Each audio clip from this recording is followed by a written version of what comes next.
2, 3. Yeah, so my name is Johan Thurfjell.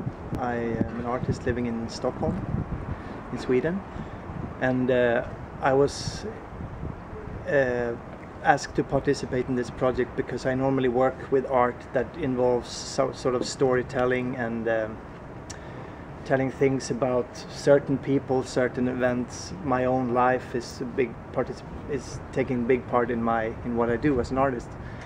And so for this Telling the Baltic project, I decided to tell a personal story that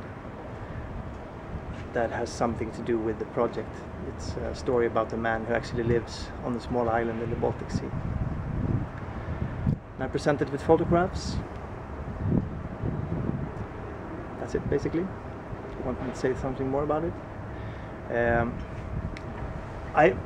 If I go into more detail about the project, it's I wanted to tell a story about someone with no spoken words, no text, just with images. So I present an image of a photographer and I present 35 photographs taken by this photographer.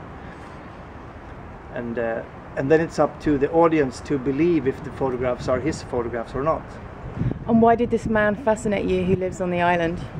He fascinated me because he chose to live a very lonely life out on this remote island by himself. And this is a man that I know.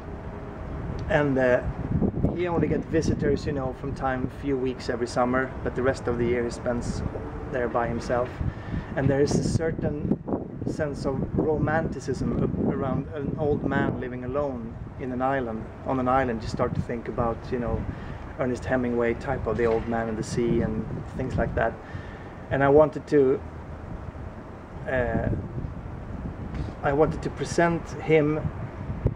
Oh wait.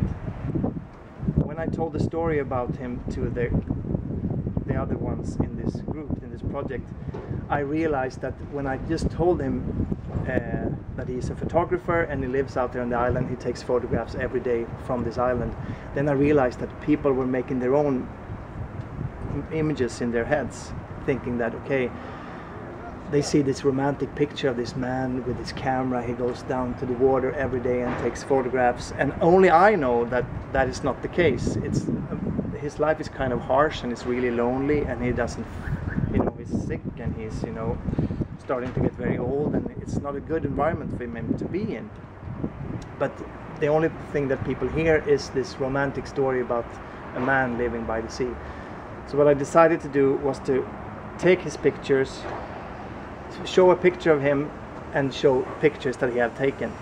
But the thing is that the man on the photograph with the camera, that is me, dressed up like him, and all the images from the island is taken in a small landscape, model landscape that is like this big, made with modeling clay and plastic foil and things like that. So it's all fake, the whole project. But when you see the pictures, you see him with the camera, oh, that's the man, oh, beautiful pictures he has taken. So it's sort of a... So you're playing to the romantic aesthetic? Yeah, exactly. I'm playing to that people think that this is the man with the photographer and this must be his pictures. And it could be, but it's not. And what does he think about you showing this work all over the Baltic region? I think that he doesn't even know about it, actually. Because the main reason why, one of the first reasons why I decided to make the pictures myself was that it would be too complicated to involve him in the project. So I decided to I make a project based on the story about him rather than about him. Thank you very much.